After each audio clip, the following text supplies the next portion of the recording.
Oke, baik. Selamat bertemu kembali Bapak Ibu semua. Hari ini kita akan lanjut bahasan mengenai mata kuliah analisis perancangan sistem informasi, yang mana pada sesi kali ini kita masih pada fase analisis sistem. Nah, kita akan membahas terkait dengan analisis kebutuhan sistem yang baru, juga bagaimana kita memodelkan sistem dengan menggunakan DFD atau data flow diagram. Nah, seperti yang kita ketahui bersama bahwa di pertemuan sebelumnya kita sudah bahas seputar tentang fase analisis sistem, yaitu terkait dengan beberapa aktivitas ya. Yang pertama adalah ada analisis prosedur. Kita menuliskan prosedur seperti apa yang terjadi pada sistem. Kemudian kita modelkan prosedur tersebut dalam namanya dokumen flowchart atau kita menyebutnya flowmap. Selanjutnya nanti dalam flowmap muncul ada dokumen-dokumen yang kita perlu lakukan analisis untuk mendapatkan kebutuhan data-data apa saja gitu, yang nanti akan dilanjutkan di tahapan selanjutnya. Nah, ternyata itu kita masih butuh dua proses lain, yaitu terkait dengan analisis kebutuhan sistem baru dan juga bagaimana kita memodelkan sistem dengan menggunakan DFD atau data flow diagram.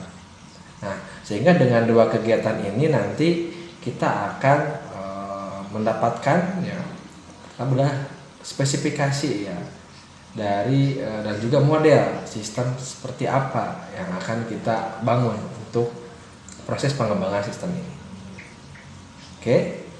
Nah, kita masuk ke pertama ke analisis kebutuhan.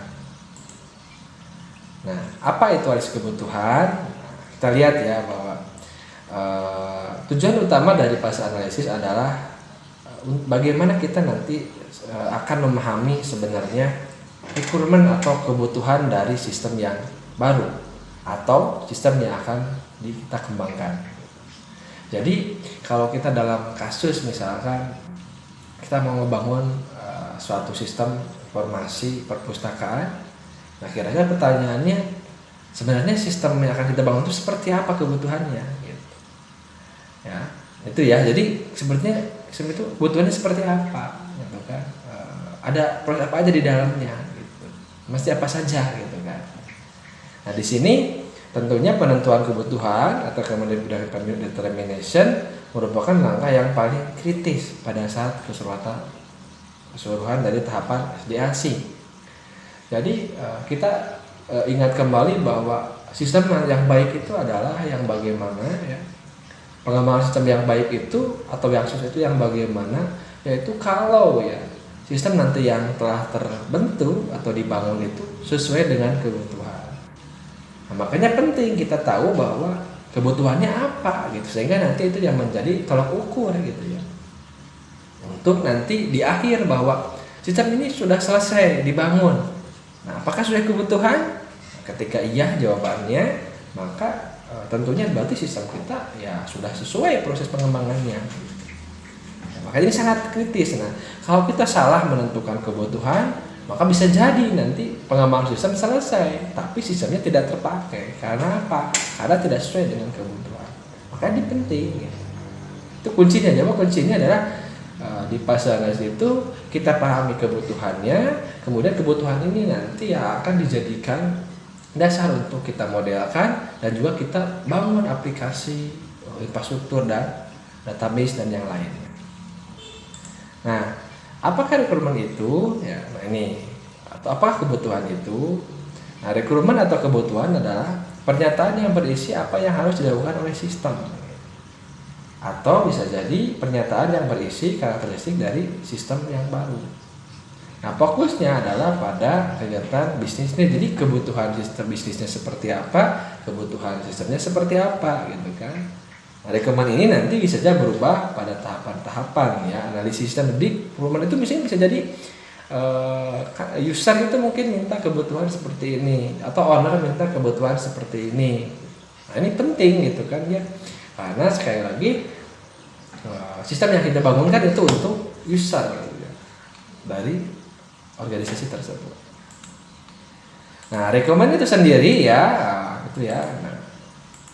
Nah ini terbagi dua. Ada namanya functional requirement, ada yang non functional requirement. Nah, kita bisa mendapatkan kedua ini ya dari mana gitu, dengan teknik pengumpulan kebutuhan yang sebelumnya kita lakukan ya. Jadi sama dengan bagaimana kita mendapatkan prosedur, bagaimana kita bisa menggambarkan flow map atau laser dokumen. Nah, kita bisa menggunakan teknik-teknik pengumpulan kebutuhan. Apakah observasi, apakah wawancara, apakah kuesioner, seperti itu. Nah, ini pun untuk requirement ini kita bisa lakukan itu kepada user, pada owner. Nah, terbagi dua ya. Ada namanya functional requirement dan non functional requirement.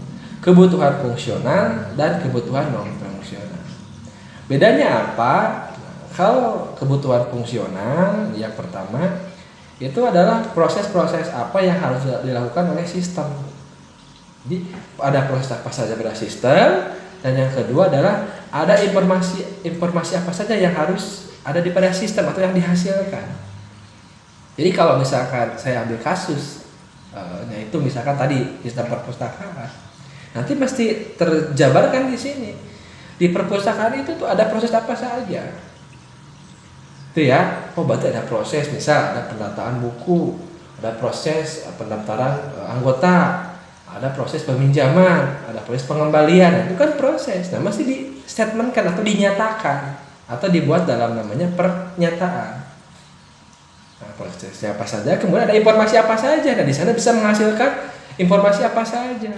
Data yang masuknya apa, kemudian informasi yang dihasilkannya apa saja. Misalkan nanti apakah laporan anggota, ada laporan peminjaman, laporan denda dan sebagainya. Ya. Itu kalau yang fungsional. Nah, kalau yang non fungsional, yang requirement-nya di sini adalah kebutuhan yang non fungsional, berarti yang tidak terkait dengan fungsional tadi, yaitu adalah terkait dengan behavior, properti dari sistem yang harus ada ya pada sistem tersebut. Di sini terbagi ke beberapa bentuk ya. Ada yang operasional, yang performance, ada yang security, ada yang kultural atau politikal. Misalkan operasional, secara fisikal ya, teknisnya nanti seperti apa ya, misalkan kebutuhan untuk hardware-nya, software-nya, jaringannya, itu kan mesti dinyatakan di sana gitu. Kemudian performance-nya, bagaimana kecepatannya atau kehandalannya, itu mesti bisa diinikan gitu. Security, nah, itu terkait dengan siapa yang dapat mengakses ke sistem, bagaimana keamanannya. Nah, kultural dan politika ini bagaimana, apakah kebijakan perusahaan yang mendukung itu tidak, apakah ada aspek legalnya atau isunya tidak gitu. Nah, ini yang non fungsional. Nanti kita lihat contohnya ya. Ini contoh ya. Contoh yang fungsional, misalkan dia dapat, misalkan ada printing, bisa ngeprint dulu kan si aplikasi sistem tersebut, dia bisa spell checking, atau di sini bisa operasional. Oh, misalkan dia the system will operate in Windows and Macintosh environment.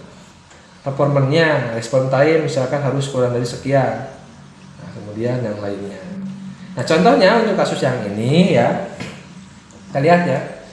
Contoh satu dokumen kebutuhan sistem untuk pengembangan sistem informasi perpustakaan. Saya ambil yang perpustakaan. Pertama, yang fungsional.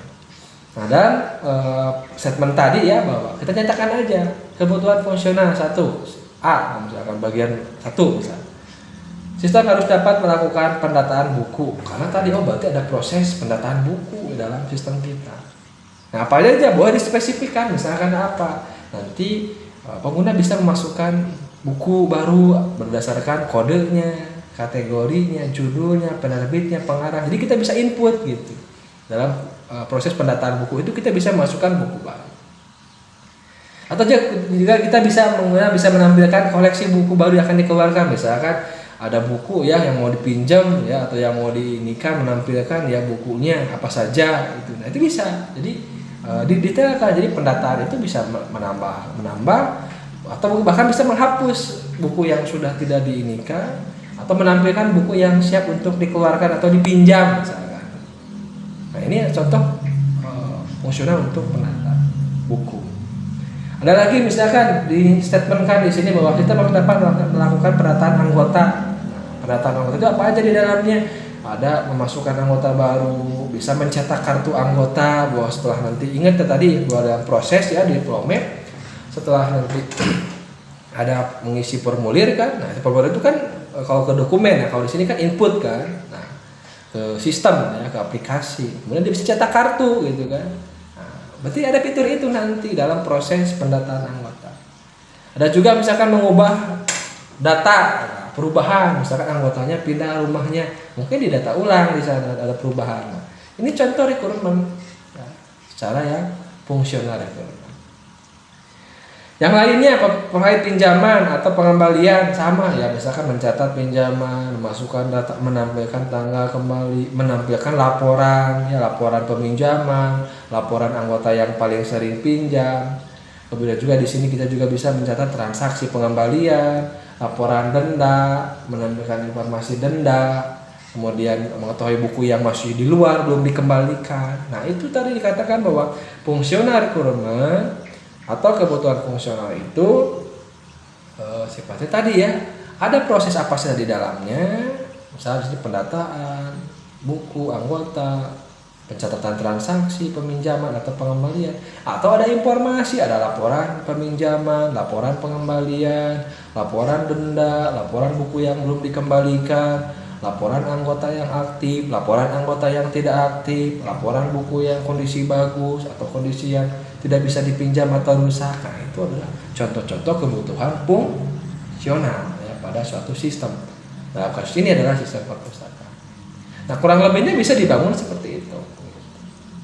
Ya. Nah, selanjutnya itu kan terkait dengan fungsional dari sistem, dari proses dan informasi yang pasti ada. Nah, selanjutnya ada juga contoh kebutuhan yang non fungsional. Misalnya, kita mesti misalkan spesifikasi prasyarat dari sisi operasional. Misal di sini ya, digunakan pada operasi keluarganya Windows. Jadi sistem ini nanti hanya bisa dioperasikan pada operasi Windows. Baik itu XP, NT, 7, sekarang mungkin ada Windows 10 ya. Oke, maaf ini belum saya sempat perbaharui ya misalkan. Atau mungkin kalau spesifik untuk di Mac OS, Macintosh itu silakan ya. Jadi tergantung nanti istilahnya kesepakatan kan, nanti kan kalau misalkan mau di Windows otomatis nanti masih ada pembelian lisensi kan gitu ya. Nah, itu masih dipikirkan gitu. Kalau mau free misalkan berbasis Linux misalkan, boleh silakan. Spesifikasi minimal Pentium 4 ini misalkan kalau kondisi ya misalkan. Jadi Pentium 4 itu masih bisa sistem kita, atau bahkan disarankan misalkan Core i3, Core i7, Core i5 itu silakan. RAM-nya berapa gitu kan, memorinya ini memori jadul ya misalkan ya, dalam tanda petik gitu kan ya.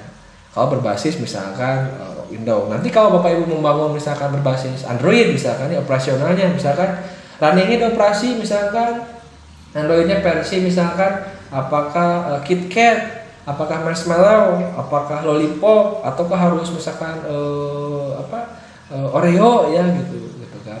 OS itu boleh ditulis di sini dalam kebutuhan fungsional. Minimumnya prosesornya minimal apakah Snapdragon atau MediaTek. Nah, kalau Android ya.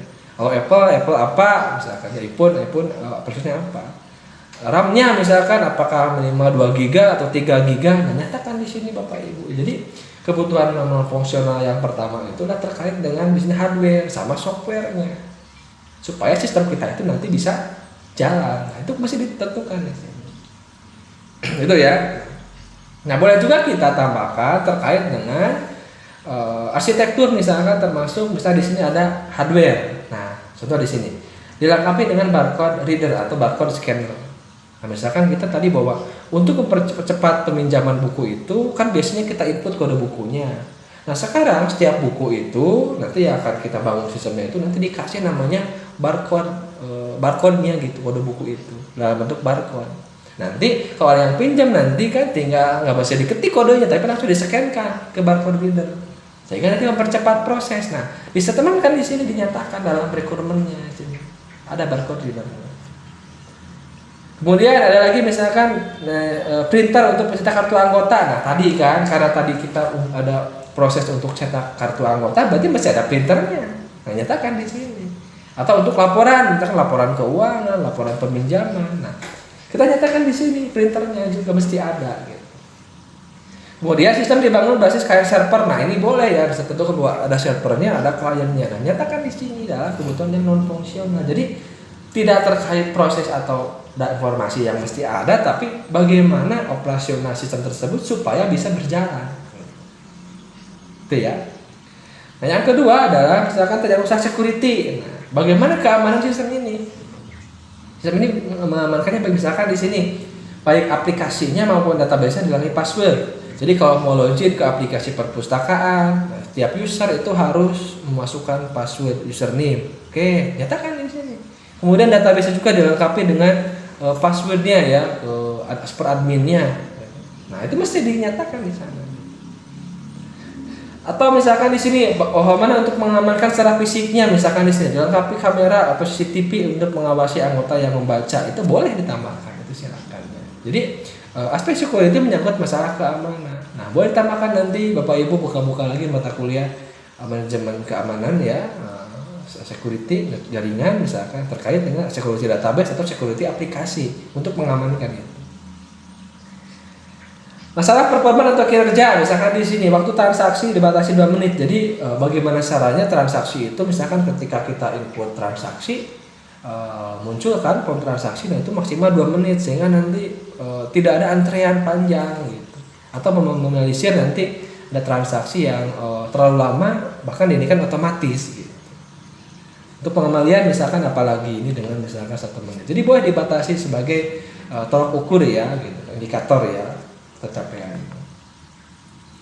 Nah, atau misalkan di sini apalagi tadi aspek legalnya, misalkan tadi OS-nya misalkan ditambah lagi berlisensi resmi, kemudian yang lainnya misalkan internetnya apakah pakai internet atau tidak, apakah ada jaringan atau tidak, bagaimana ini. Nah, ini boleh dinyatakan dalam kebutuhan nasional. Nah, sehingga di sini ya kita udah tahu bahwa